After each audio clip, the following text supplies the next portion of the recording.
Welcome to this forum about the launch of the AirGradient OpenAir Max, our newest model for outdoor air quality measurement. And today I will be joined with my co-founder Dominik Schraner and also Dr. Olalekan Popoola, who's a senior research associate at the University of Cambridge and helps us in testing this new monitor. So let me I have to admit at the same time people here. So let me just share my screen and then we go and start here.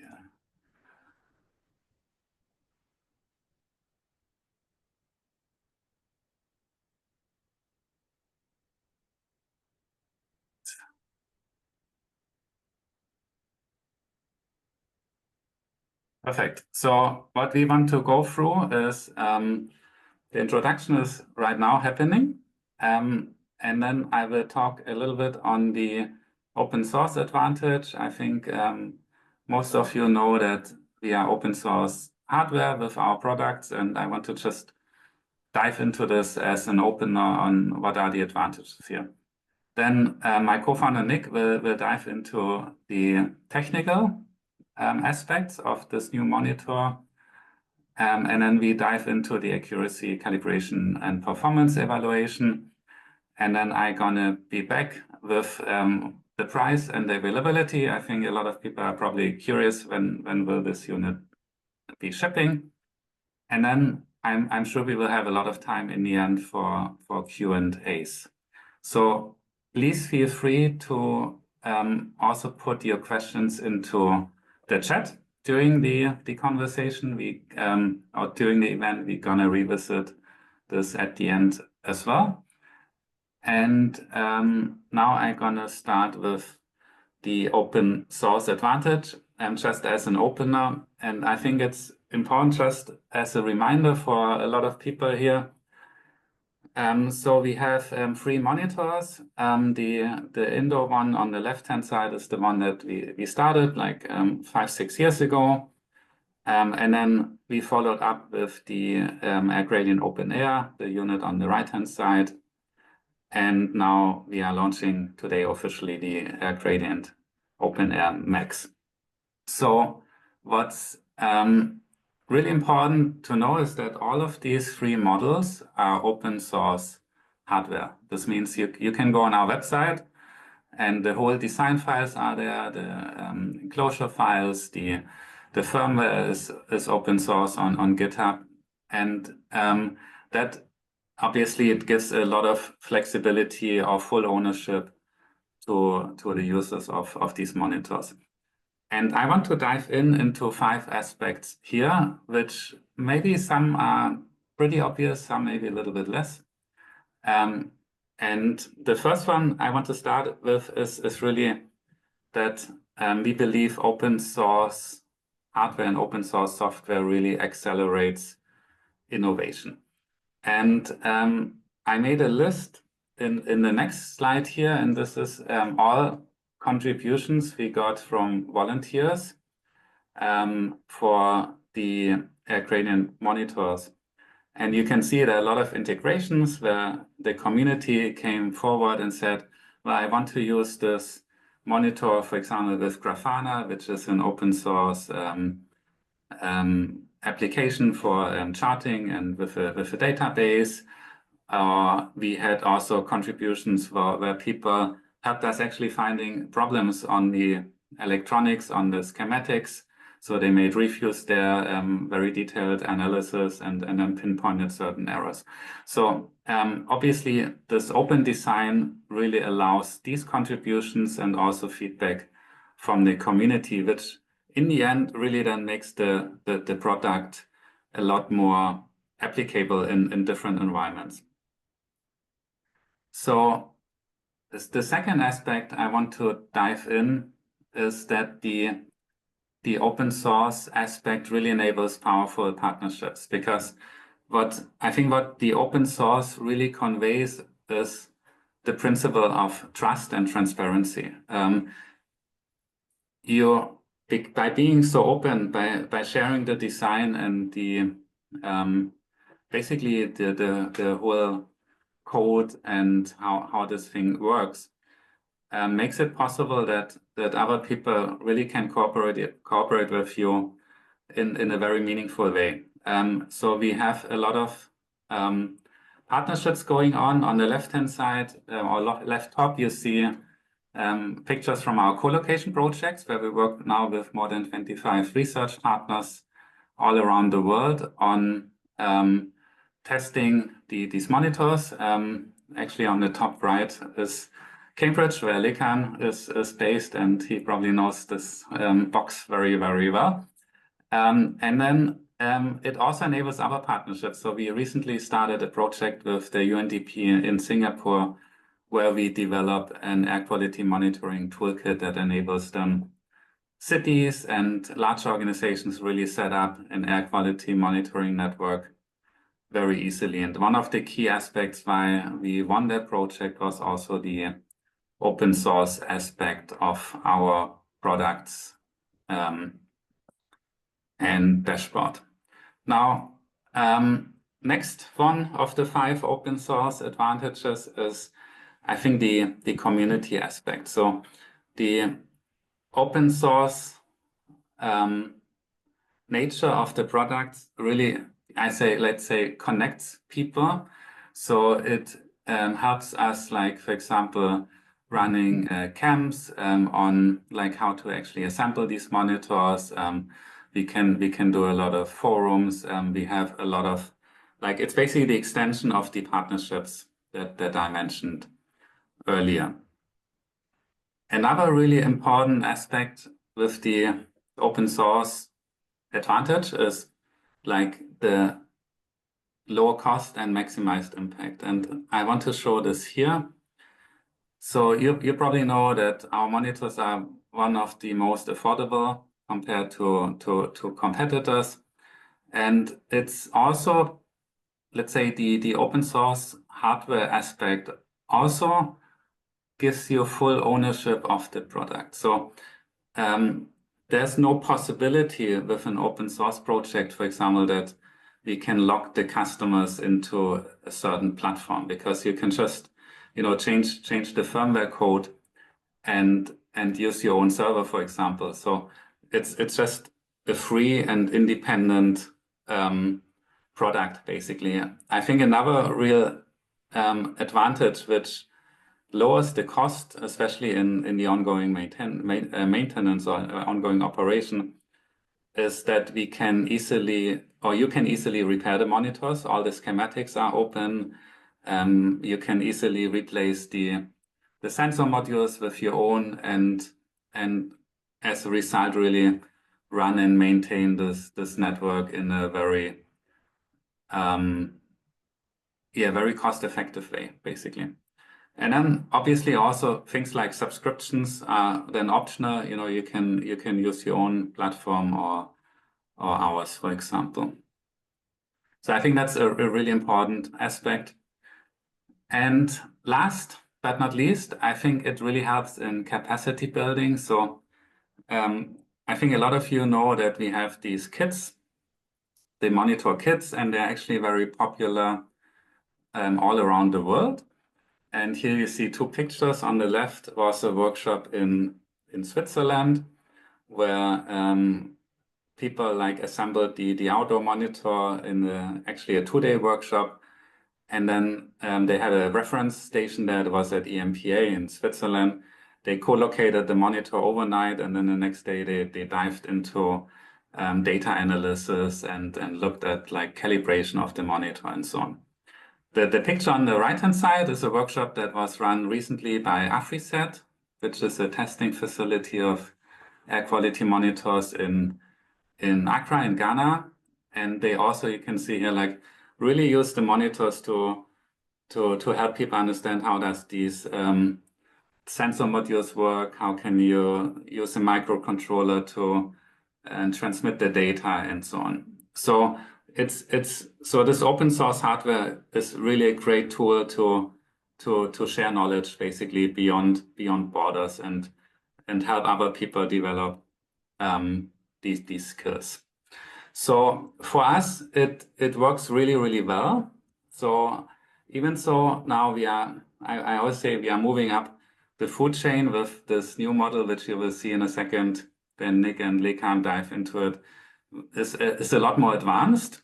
It is still the same concept. So the OpenAir Max will be available under exactly the same model. It will be completely open source hardware under CC BY-SA license. And here's actually a screenshot that we published today, like all the design files. So they're right now on our website already. So you see, like, for example, the KiCad files for the main board, for the cellular card, for all these additional modules, the STL files for the enclosure, and then a link to the GitHub repository where we have the firmware code. Great. And without further ado, I will hand over to Nick for going into the technical aspects of the OpenAir Max. Thank you, Achim. Welcome, everyone. Also, thank you for joining today. I'd like to start with this slide here. How does the real thing actually look? On the left side is a picture I got from a deployment site in Vietnam, I believe. And on the right side is right in my garden. I'd like to look at each of the main components of our AirGradient Max and start with the solar panel. The solar panel is made of ETFE plastic, so it's coated with ETFE on both sides, top and bottom. It's an 18-volt panel with 10-watt power, peak power. Comes with a standard DC connector.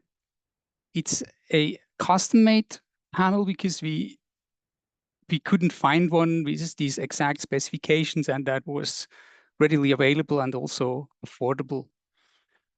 It is possible to detach this panel from the monitor. It will ship with the monitor in one piece, but it can be detached if there's the need to do that, and we have a extension cable then to have it placed somewhere a bit away from the monitor itself.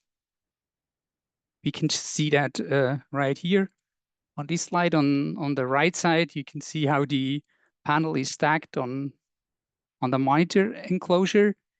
There's normally, when you get it, there's 4 screws in here that keep it together, but you can unscrew them and then detach it. That's also why there's like a total of 4 screw holes. So if it's detached, then you're gonna need these screw holes if you want to wall mount it. You can also mount it on a pole as the OpenAir, and then you can use zip ties going through these openings here, and you can also have a zip tie going through the solar panel holder, what we call it. On the left side, we see how the enclosure looks. So it's easy to spot that this is like the big sister of the OpenAir. We've basically just doubled the number of compartments. So we had 2 so far that are now taken by these 2 PM modules, and we've added another 2. So there's a total of 4 slots now. We've also taken the cellular card here along on the right side. You can see that this then in the next picture, and in the back is the main board. The enclosure is made of ASA plastic as before, no change here. We've used a different color for the base this time, but otherwise just like the logical continuation from the OpenAir. From the back, we can see the batteries. We ship with 3 batteries. We actually have successfully shipped batteries in a few countries already and hope that we will not hit like issues with shipping the batteries along. Initially, we thought we're going to ship without batteries, and the customer will put them in on by themselves. But so far, it looks like we can ship the batteries. Anyway, so these are standard lithium-ion cells that are available in different capacities. This is a sample with 4,000 milliamps. We can probably we have selected the Samsung battery. You can look at it later on. That has 3.5 amp hours of capacity. Yeah. So we've evaluated this battery from Samsung. It has 12 watt hours each, so times 3 gives us about 36 watt hours in total. And this is the discharge curve when the solar panel is not connected. So it's slowly discharged over time. And this here, like the alternating colors represent the day. So it has been running for 1, 2, 3, 4, 5, 6 for a week here without being charged. And then the voltage dropped somewhere below around 8.4 volt, and then it switched off.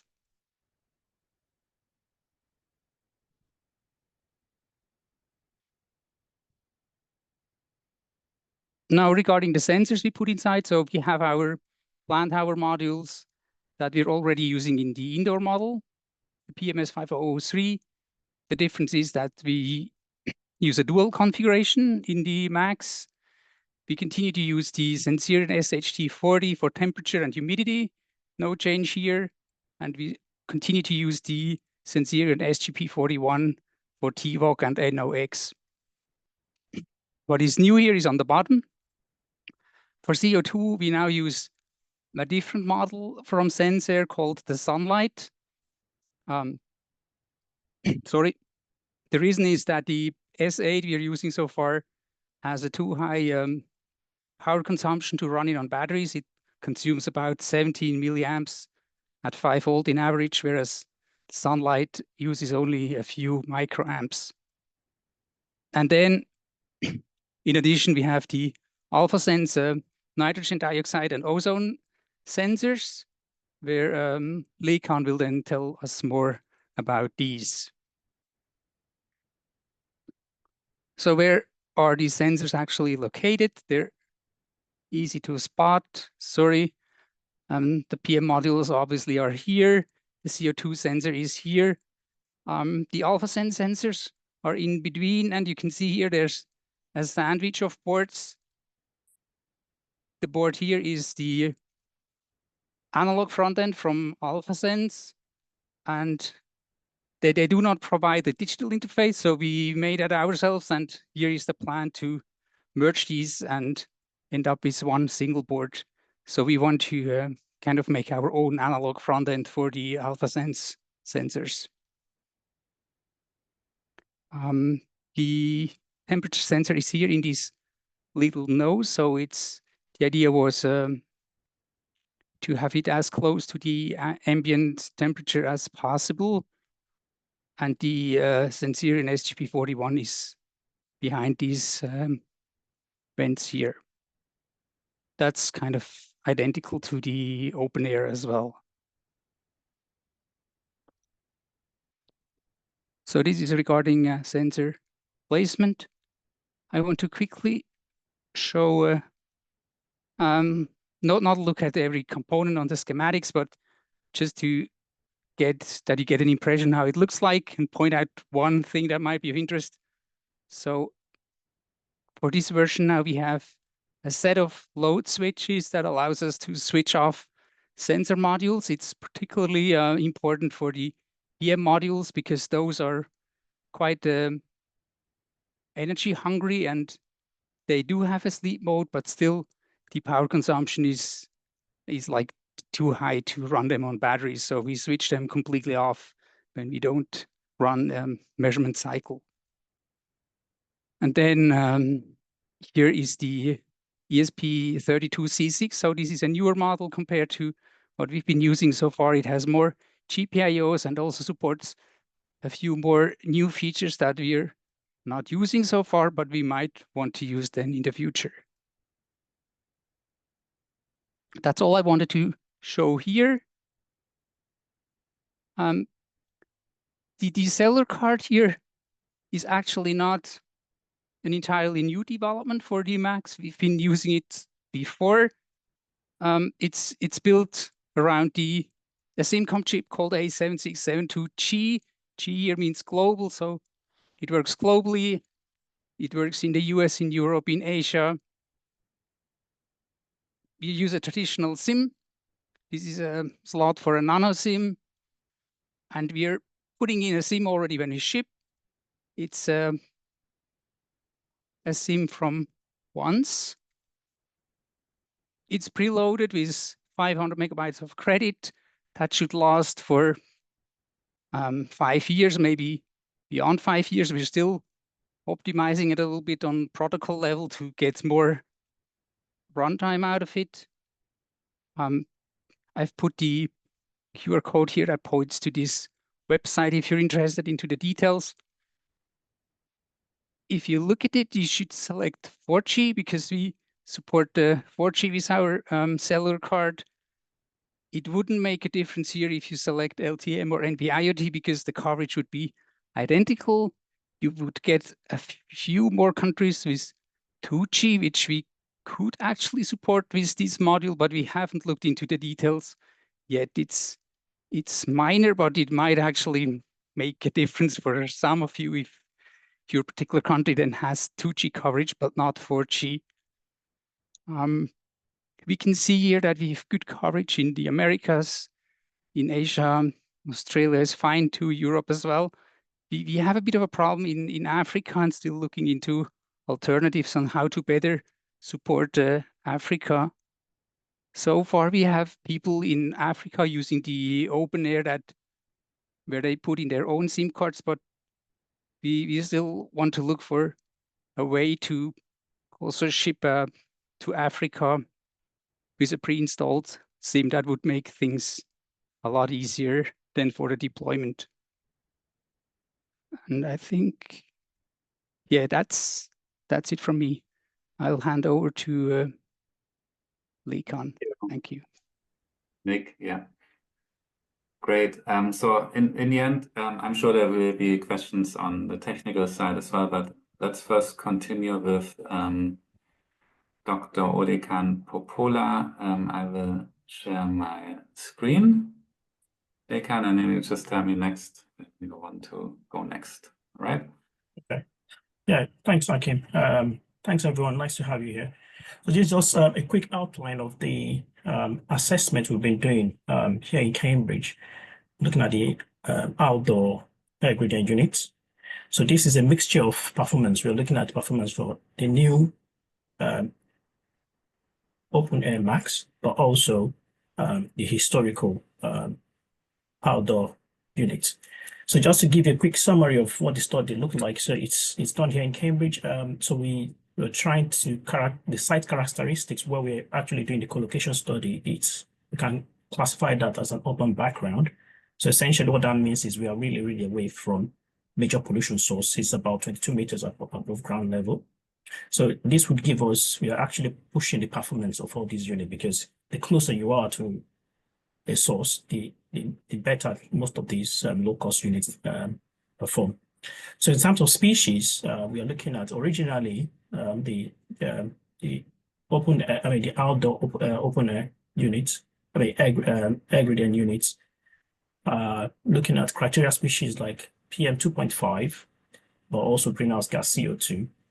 But what the OpenAir Max is now offering is additional air quality criteria species, nitrogen dioxide and ozone, which are highlighted here in red.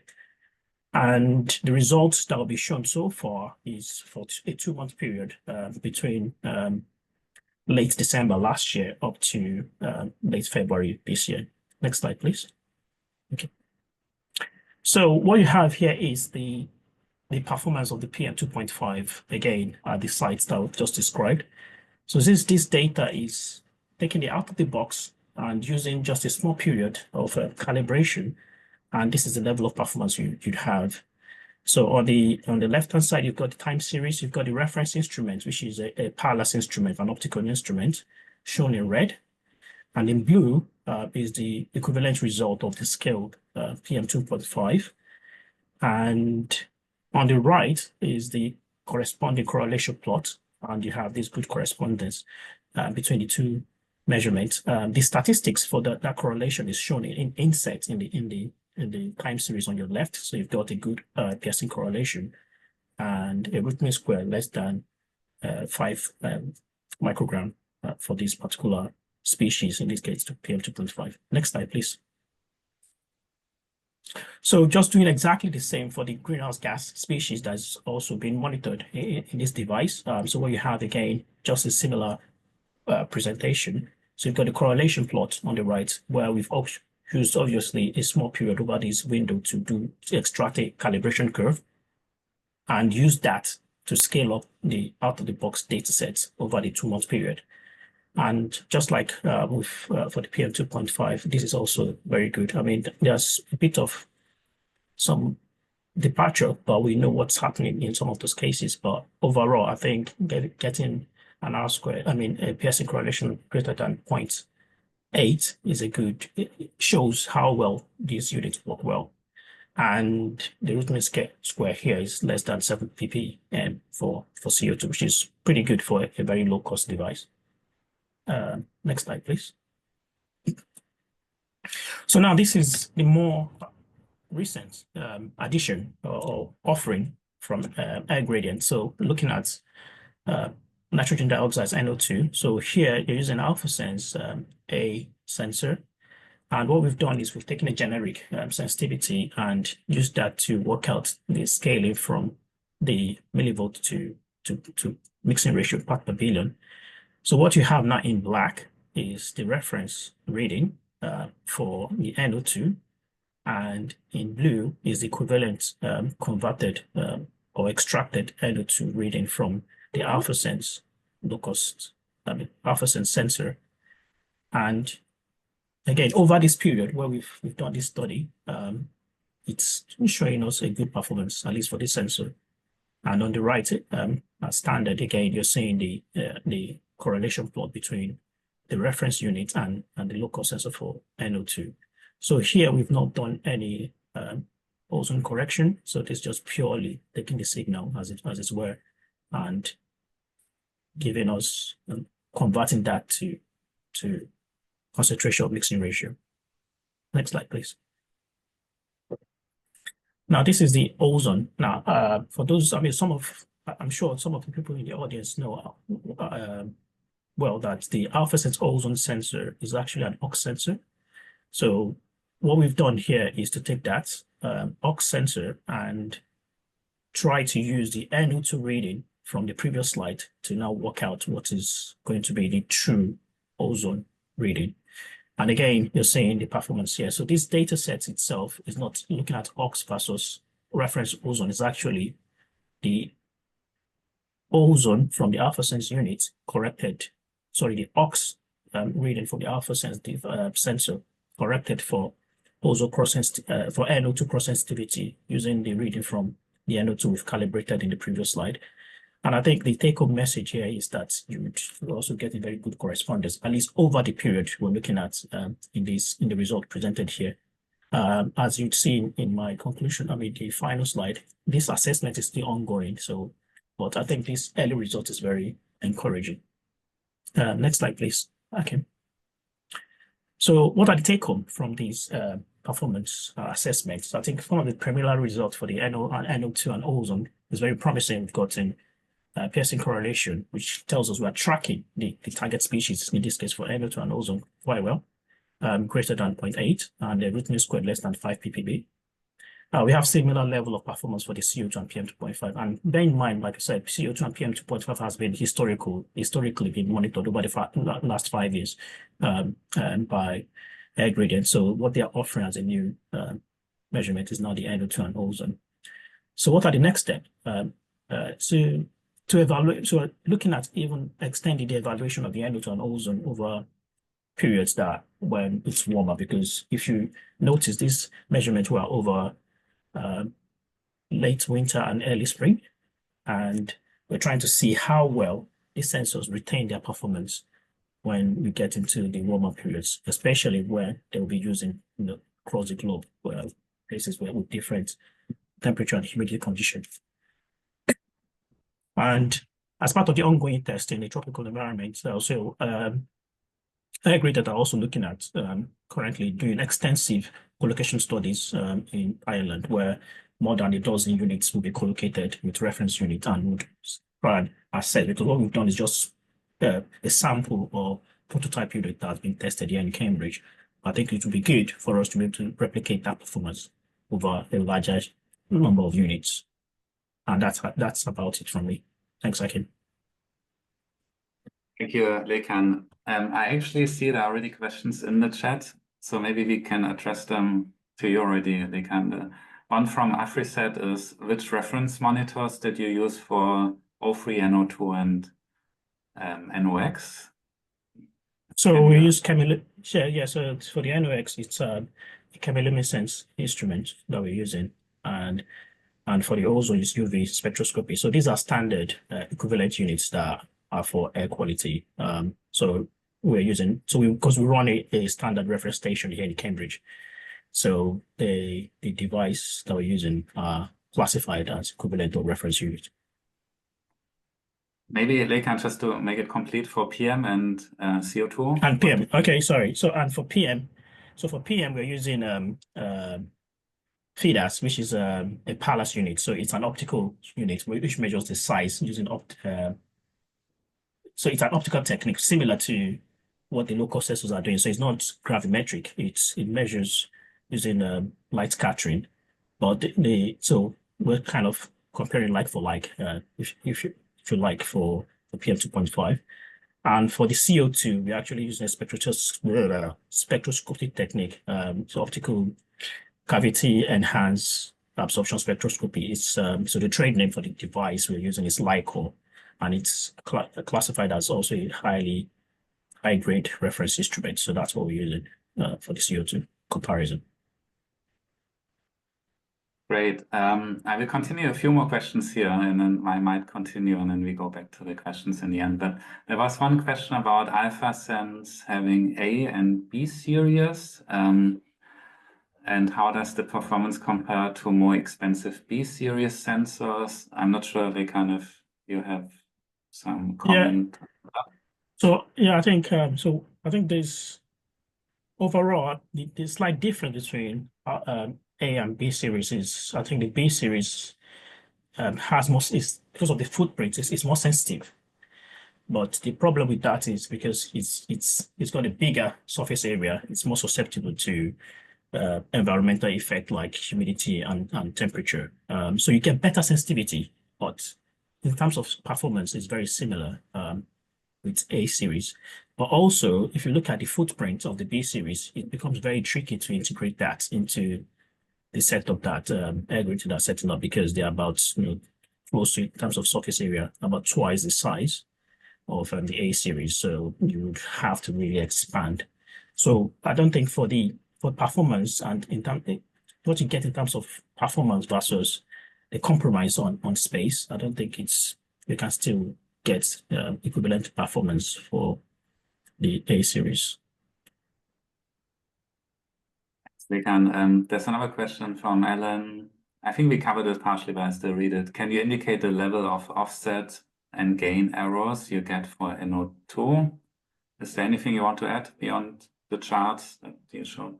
Well, I mean, so like I said, I mean, so we're looking at, on this slide, it says that, so Richmond Square, we're picking out for the NO2 is about less than 5 ppb, so which is good enough, because, I mean, again, I did highlight in the outline of this talk that we are deploying at an urban background. So we're really looking at pushing at the performance. So if you look at the resolution, the reading at the beginning in January in this plot here is less than 10 ppb. So if you're deploying this close to source, you expect it to be seen twice or 3 times as the level we're seeing here. So the fact that these sensors can still detect some of the structures at this level, it's encouraging. One thing from experience is, it's the way you configure your electronics and define how well you retrieve the resolution or the ability to detect signal. If you have a very noisy board, then sometimes you will be able to detect anything less than 10 ppb. So I think it's how you sample, how you integrate your signal, how you smooth out your signal allows you to be able to get better performance from these sensors. So I think that's something the community should be aware of. But in terms of the error associated with this, I think having an error less than 5 ppb, it's good enough for something that is categorized as a low-cost sensor. Thank you, Lekan. I will have one more question now, and then I continue, and then we can revisit this if we have time left in the end. So from Dima to you, Lekan, thank you for sharing these very impressive results. What was the temporal resolution of the signal that you used for estimating performance? Which mathematical model did you use to retrieve NO2 concentrations? Did you use the signal from the auxiliary electrode for NO2 retrievals? Yes. So the resolution of the data that's gone into this is actually 5 minutes average, but we've averaged that over hourly, and there are reasons for that. I'll explain that well offline. But yes, we have to consider the auxiliary electrode in this performance here. So we've taken that out, then scale the residual or differential using a generic sensitivity. Now, one thing I did not mention in this slide was AlphaSense provides their own generic sensitivity. Well, because we're here, we have access to reference instruments. We could actually work out our own sensitivity, which is conversion from millivole to ppb. So that can be done offline. But if you were to use AlphaSense factory sensitivity, what that would give you is an out-of-box calibration of the sensors.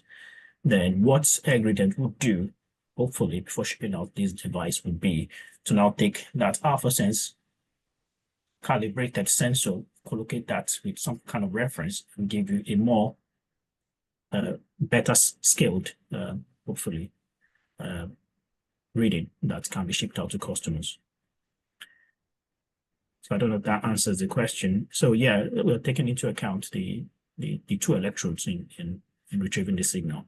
Now, one thing I have to say again is these measurements were mostly during the cold period. So you have to understand, for people that have been using this kind of sensor, that as you get into warmer period, then you need to consider the effect of extremely high temperature of your signal and be able to act that out appropriately, which is something we're devising to deal with. It's working in the background. Great. Thank you, Lekan. So I will continue a little bit. Lekan, there might be a few other questions maybe you can answer in the chat in parallel.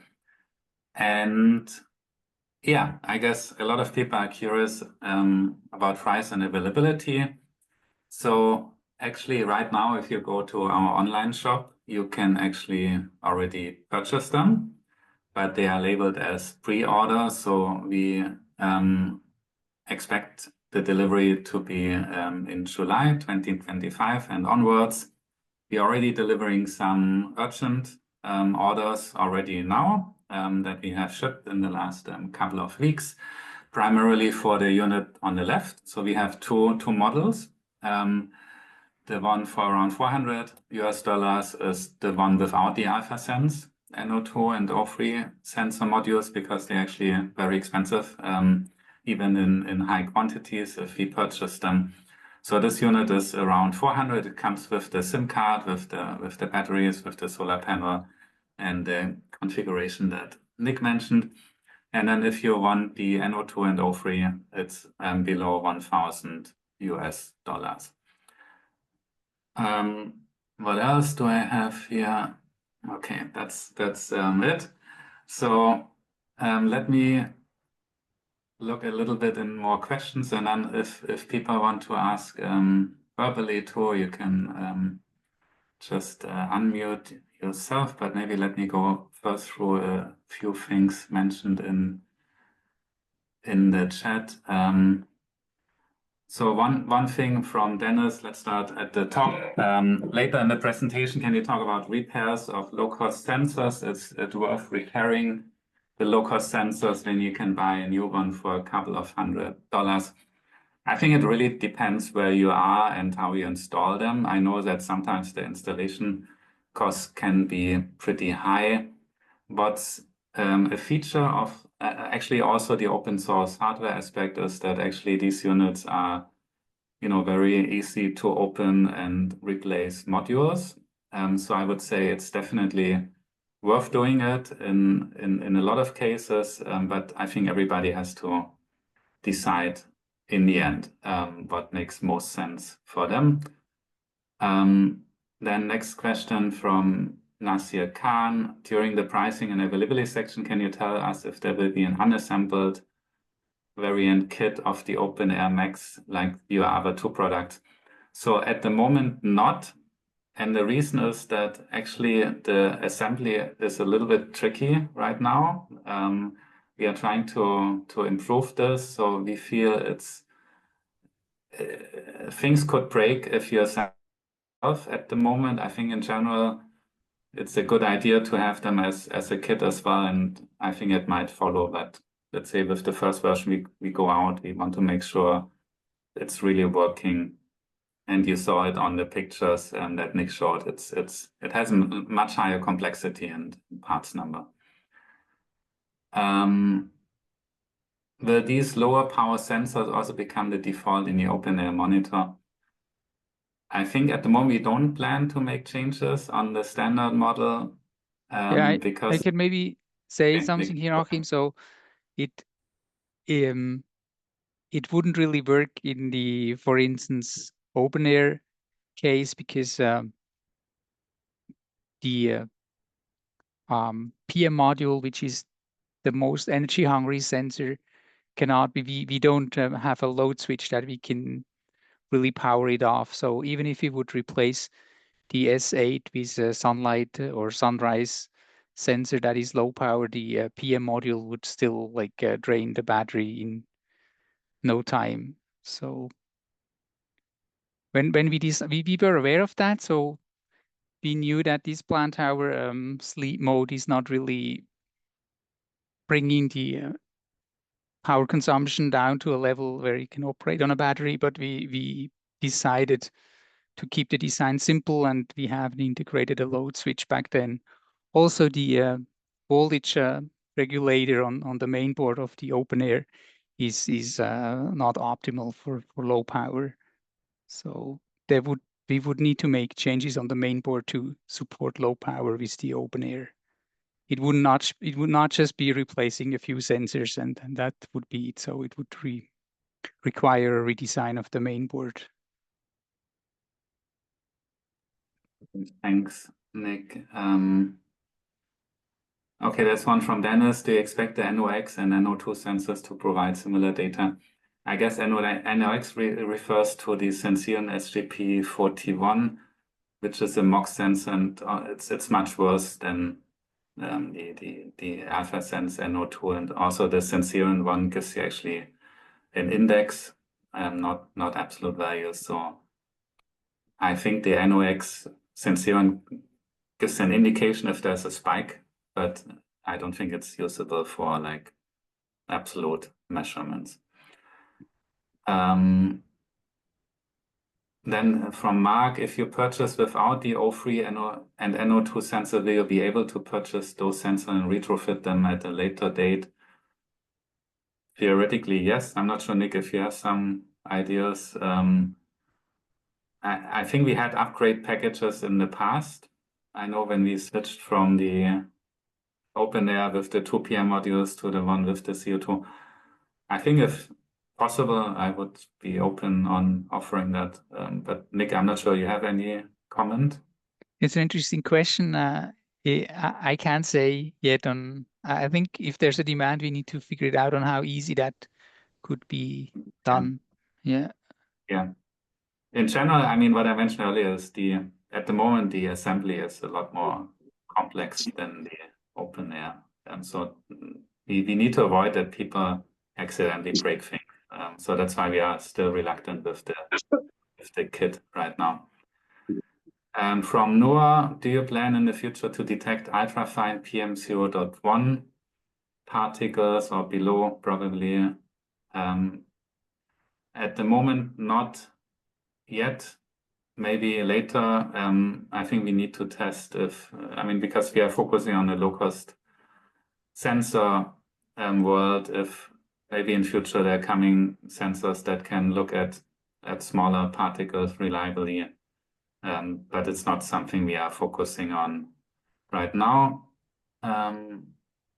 Then here from Parisna, have you considered using LoRaWAN or mesh static for communications instead of cellular? Perhaps the product could be marketed in two versions, like telephony or LoRa. Nick, you want to say a few words on that? Yeah, we've actually looked at LoRa initially, so we kind of, we knew we couldn't do both at the same time, so we've opted for cellular because in many countries the network is already available. It seemed like easier. We did actually then see problems because where we are right now is LTE Cat 1 technology. That was not where we started. We started with more recent technologies, LTM and NB-IoT, and then hit issues where we had no coverage even in the developed world. So we're a little bit unexpected for me then. So I think LoRa is still something we want to look into, but we have no roadmap on when this will become available. But it's certainly something we will consider again. Yeah, thanks, Nick. And I think you saw the cellular card, so like all our monitors you can have the same cellular card, so we could probably develop a LoRa card and have a kind of modular system there. Okay, we covered the reference monitors here. Maybe something for Olalekan. Which correlation will be better to use, Pearson or Spearman? Yeah, I think for this purpose of what we're showing here, it doesn't really matter that much, because I think what you want to be able to show is that the two species you are comparing track each other.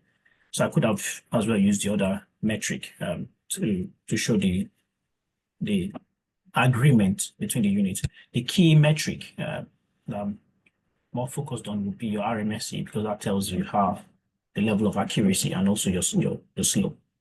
But if you have very poor correlations, even if you have very low RMSE, then you can't really say your sensor is very specific or targeting the species. So it's more trying to give us confidence that when you do retrieve a calibration parameter, you are doing it right, because the two signals you're comparing track each other. Thanks, Lekan. See, okay, here from Collins. In terms of understanding combustion sources, is it ideal to use CO2 in the outdoor environment or CO? Normally, CO is the best, because that's an indication of a complete combustion. Of course, if you have an efficient combustion, you get an increase in your CO2 signal. I think a combination of both would be ideal, because you can actually use your CO to CO2 ratio as a fingerprint for different combustion processes. So if you have very efficient combustion process where you expect your CO to be low, then you have low CO to CO2 ratio. Whereas if you have very poor combustion process, then you expect the signal of your CO to be high. So which allows you to kind of map different processes happening. So yeah, I mean, the simple answer is both would be ideal, but in terms of quickly picking up combustion events, CO will be your quick species to trigger that, because it's really, really good tracer for combustion. Thanks, and maybe something we actually didn't mention. So we can in future actually use 4 alpha sense electrochemical sensors in the Max. So I'm pretty sure we're gonna have versions with CO or SO2 potentially. So that version that we are coming out now with NO2 and O3 is, let's say, the first version, and then there will be more gases coming, I'm pretty sure. Maybe something for Nick. Does this need to be positioned in direct sunlight? I think it depends a little bit where you are on the planet. So we're here pretty close to the equator, so there's more than enough sun all through the year that the orientation doesn't even matter all that much. But the further north you go, the more it will be an issue. We also can provide a second solar panel so that you can bridge two if there's not enough sunlight, but we haven't really tested that yet. We would love to do it. So it depends, I'd say.